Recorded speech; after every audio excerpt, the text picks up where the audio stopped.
Easy Sports Talk Show, Javon Adams and Ed Smith. We do this 3 times a week on Monday, Wednesday, and Friday, and our Saturday show will be coming back soon. I think we got some brewing. We got some brewing. Keep you posted, but make sure you like, share, subscribe, share. Let as many folks know as possible. He is Ed Smith. He played professional baseball. He played on that first Super Bowl bound team for the Atlanta Falcons, and he also is an author and he is a motivational speaker. I'm an MC. I try to dibble and dabble in a lot of different things. But yeah, so we got a great show today, man. How you doing this morning, man? Hey, hump day, bro. Hump day. Just get it in. Indeed, indeed. Hump Couple day. things, a couple of things I wanted to that are on the docket for today. I want to talk a little bit about Deandre Ayton, also a little bit of that gambling, the gambling policy, because you are, even though, and we'll get into it on your hesitation even with gambling now, and you've been out of the league for many years, and then also, when do you? Is it better to make over a team a year early, or is it better to wait until the members of the team has gone past their primes? And I'm speaking kind of about Draymond Green a little bit in that case. So let's start with DeAndre Ayton. So we know with the fallout of in the aftermath of the Bradley Beal trade, there's been a lot of discussion. Some people think that that this still doesn't make the Phoenix Suns a championship contender. Others think that it does. People look at the firepower when it comes to Bradley Beal now being on the team, so they have so much firepower. But then, of course, that question is, where's the defense going to come from? And we talked about that a couple of days ago. But then DeAndre Ayton is often mentioned as, will he be traded? Is he going to be traded before the draft? And the draft is coming up this week, or is it going to be during the draft? Can he fit in? One of the things that when he was drafted, he's going to be the number one option. Then we realized that wasn't going to be the case. So can he be the number two? No, and he keeps dropping further down the options list. Does DeAndre Ayton fit with this team? Because it seems like if he wants to be maybe a defensive minded guy and just kind of get the scraps, that he could fit in well. But I don't know if that is his mentality. Here's the thing: he hasn't fit for years here. Ooh. And then you bring in Bradley Beal, which is going to be another, you take more off of. Imagine two people sitting around eating a meal and somebody comes in and just takes food off your plate. How pissed off would you be, especially after you put that, imagine it was a buffet and you only got one time through the line, right? And you got this big old mound of plate there. You got it all piled up just like you like, the gravy dripping off the side, nothing touching your peas because you don't like your stuff. And somebody just comes through your plate and just takes what they want. And that's basically what they're doing to DeAndre Ayton. And, he could have ingratiated himself over the last couple of years if he had just been the good player, the good soldier, as they call it. That's But true. he's made it be known he wants to be a focal point of the offense. He wants XYZ. He wants his shine. And they've never, in the years he's been here, they've never designed plays for DeAndre or for Ayton. It was more or less, you get near the basket. If something happens, we'll get it up to you. Occasionally we'll run a play for you, but for the most part, putbacks and we'll get you your mid-range stuff. But we're not setting up, plays for you. And you bring in Bradley Beal, and that's just more, more people to feed. That's more people, like I said, coming through and taking food off his plate. And he does not want to be here. I talk to people all the time about what it really, people think that just because it's sports and you make $1 million, you got to be happy. No, you don't.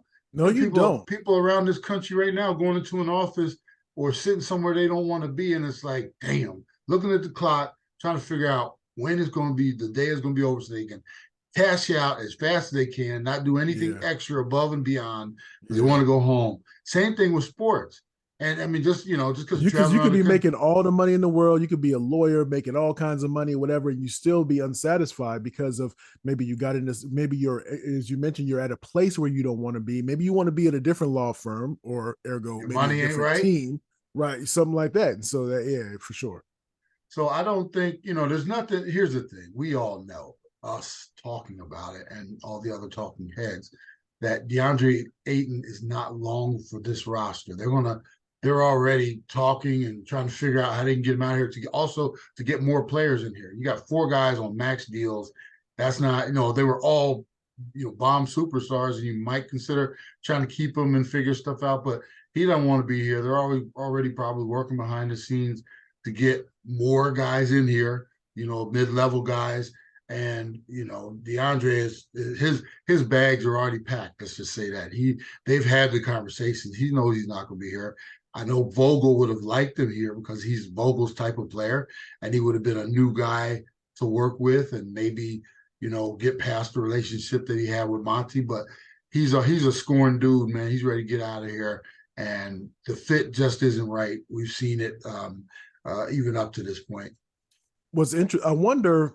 And you've been in, again, I always say you've been in locker rooms, you've been in clubhouses where somebody gets in your ear, and it doesn't have to be a locker room or a clubhouse. Somebody gets in your ear and says, man, they're just not treating you right. Or just saying all these things that cloud up your vision and your ability to discern where the opportunity is. So, it could be somebody in an office setting where they say, well, man, they never going to give you that raise, or they're always going to disrespect you. And so you always then feel disrespected and never going to be given an opportunity. So therefore you don't work, or you don't improve, or you don't try to see what you can do, because everything is not perfect and the world is not perfect. You have to learn how to navigate. And I wonder if he's had bad counsel that's gotten them to a point where, again, going from the should have been the number 1 to the number 2, number 3, and now, hey, you can be a great number 4 option.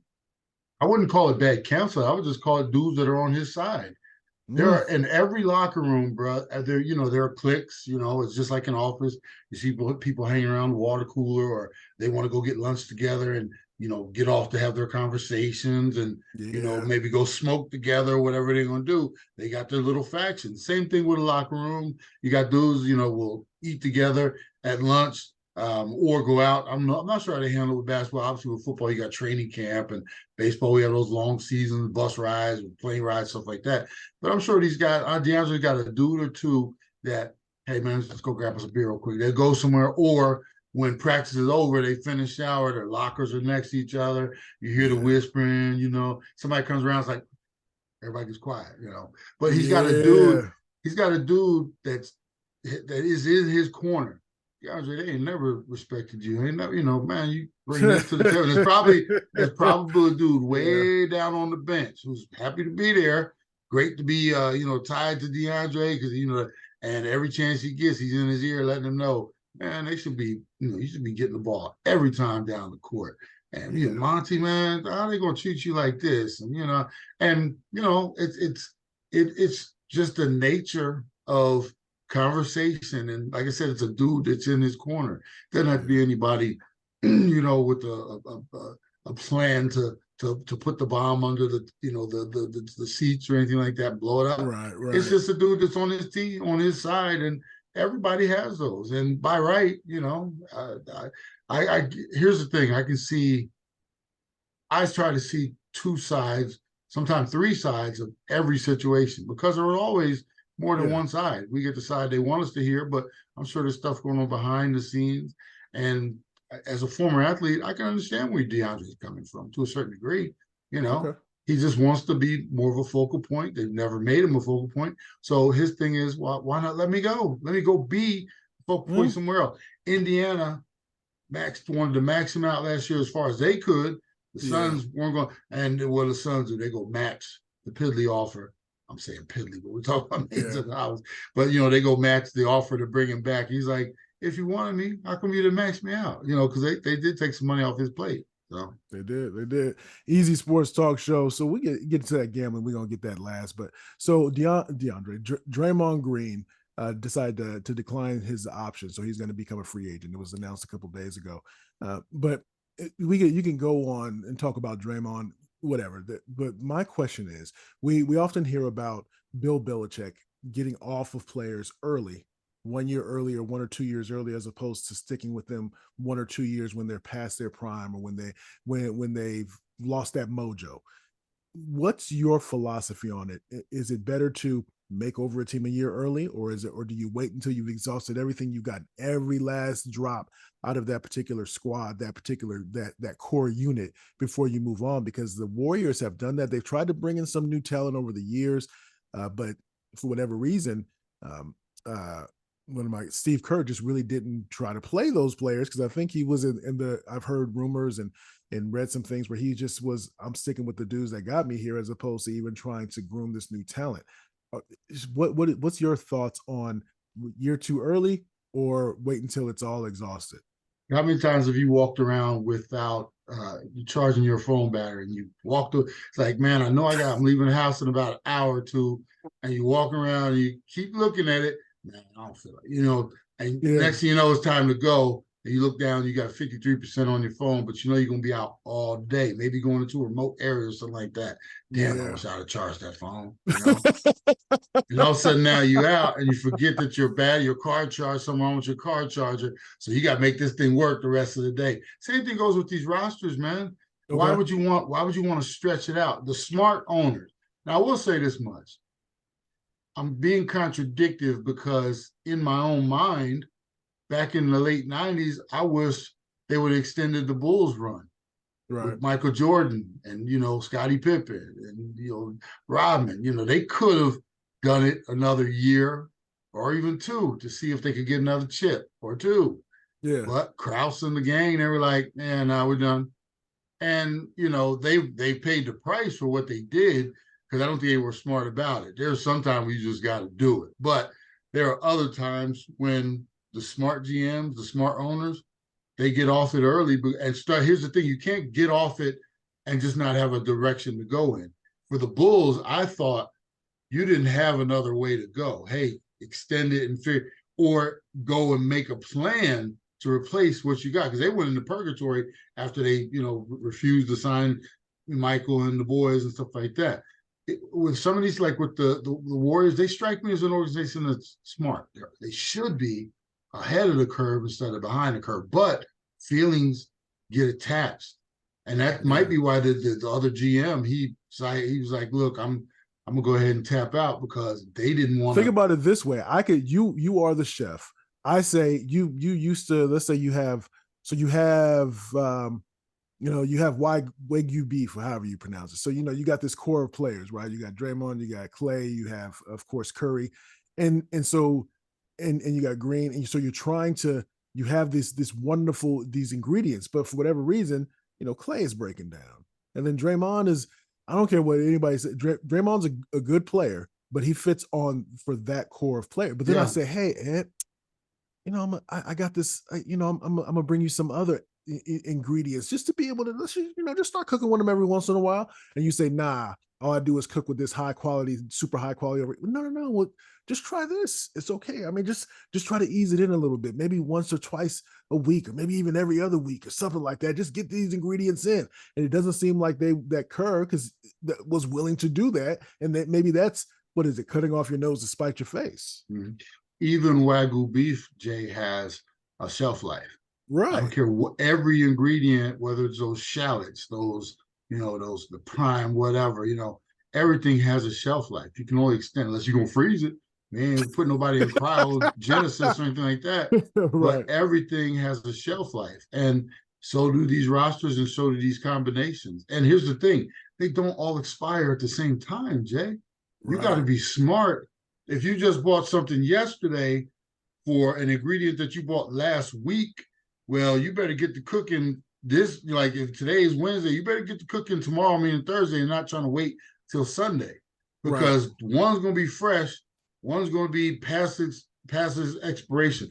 And we know with these players, they don't all mature and fall off at the same time. So you have to be smart, and at some point pull the plug on this. But we still got these two left. These have a little more gas left in them. Let's figure out the other pieces to combine with these other two. And here's the other thing: you don't necessarily, who says we got to kowtow to Draymond? Okay, Draymond, we'll give you 3 with a player option to make it 4. Hey, how about, hey, Dre, we'll give you 2 with a team option to give you possibly 3, but at 3, we can make the decision to, those are the hard conversations that they have to make. And I think the person that was able to make those hard decisions left the building. They've now given the job to someone within, but he's going to be encouraged to make it work. Like you said, make it work. And that's a bad sign because, like I said, in business, you got to be able to make those hard decisions. And whether Deandre or whether Draymond is there under his, he's going to test the waters. And like at some point, you got to pull the plug, be ready to pull the plug. And to answer your question, I'd rather pull it early than be late every time. All right. So, Easy Sports Talk Show. So leave me with this. So came across an article on ESPN, NFL to reinforce its gambling policy to players. I want your okay. I'm gonna give you there are 6 kind of key rules that are mentioned in this article that have been given to them by the NFL. So the 6 key rules for gambling policy. Number 1, I'll go 1 through 6. 1, don't bet on the NFL. Okay, seems straightforward. Number 2, don't gamble at your team facility while traveling for a road game or staying at a team hotel. Okay, and that's just get bet at all. Don't have someone bet for you. Seems logical. Don't share team inside information. Seems logical. And don't enter a sports book during the NFL playing season. Okay, and don't play daily fantasy football. Your thoughts on this? And one of the things with the different apps out there, and I won't name them because feel free to hit us up for a sponsorship. But so I've gone to you and said, hey, here's this app. I'm thinking about betting. Why don't you bet, man? Here's an incentive. Here's a $50 incentive. Go ahead. I'm gonna send it to you. You go ahead and bet. Just put $5 on the Lakers or the Suns or whoever it is, and you still won't do it. Why?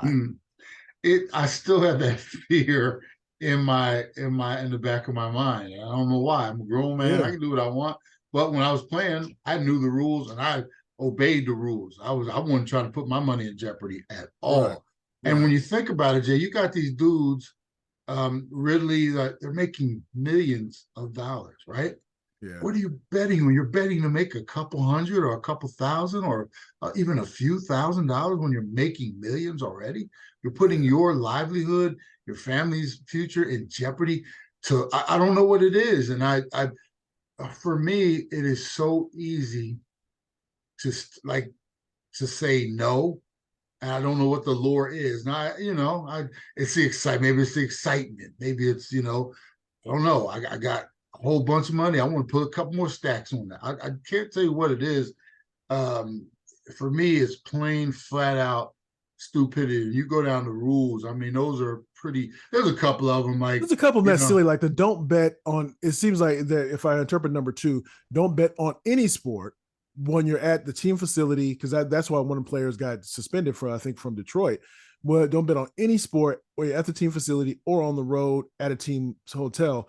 I mean, I don't see what the problem is on the Laker game when you're sitting at a hotel.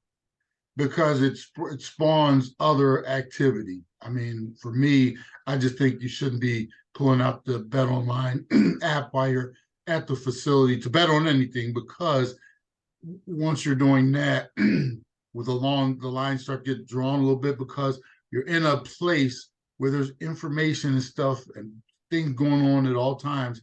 Who's on the injury report for other teams across the league. So say you're in the facility and, you look at your injury report for who you're playing, or you hear such and such is out this week. You play for the Lions, they play for Minnesota. You're not playing this week, but you just happen to hear, oh, dang, he's down for, the temptations. You're around too much information for me when you're at the facilities. If you're going to do it away. You never bet on your own sport, but definitely even when you're at the facilities, I can attest to that, because the other thing, Jay, you got to remember, it's not just for the players, it's for the personnel and everybody as well. With the Lions, when they first had their incident, they actually had to fire 2 or 3 people from the front office for betting as well. So, you got to make it one rule for all. Nobody, once they cross those lines, should be able to bet in the facility, on the road, in the hotel, on a plane, regardless. You shouldn't be able to do that. The team, the giving information, inside information, that just seems like that seems as if it's a no-brainer. Come on, man. I mean, that's even before the league started to get into bed, as they say, with these different with these different sports books. I mean, that was because games were fixed back in the day with basketball, whether it was or college basketball, some of those different uh, uh, point shaving scandals that we've had, or just giving that inside information. That is stuff that just seems no brainer, but I guess you got to say it because You somebody, gotta, somebody who's a shark or a bookie, and they just ask you, so gonna play tonight? yeah, Yeah. And next thing you absolutely. know, you giving that team insider information, and that is, and then you become attached to that. But not letting somebody bet for you. Look, man, do your dirt all by your lonely. Do your Yeah. dirt all by your lonely, because all you got to do is upset that person that's been betting for you. Mushroom cloud. Oh, absolutely. Like I said, I'm looking at these rules, and none of them would be a rule that I would be willing to break to make $10,000, Jay. Not when Right. I'm making, a few hundred, at a minimum, a few $100,000 in the league. Some of these dudes are millionaires. There's nothing you can tell me. It's not an even trade off, bro. So you're not going to get me. Like I said, you said I am even leery now, and like I Yeah. have the ability if I want. We've been talking about it for over a year plus. And you're like, yeah, you don't bet. You just throw a couple nickels down, Yeah. $5 in on, and I'm still like, I don't know. Now I'll go to a table, I'll go to a blackjack table and get it in, but I don't. Like I said, it's something about betting for me. It's Yeah. almost like when you were a kid and you weren't supposed to do something, and your mother and your father wore you behind out, right?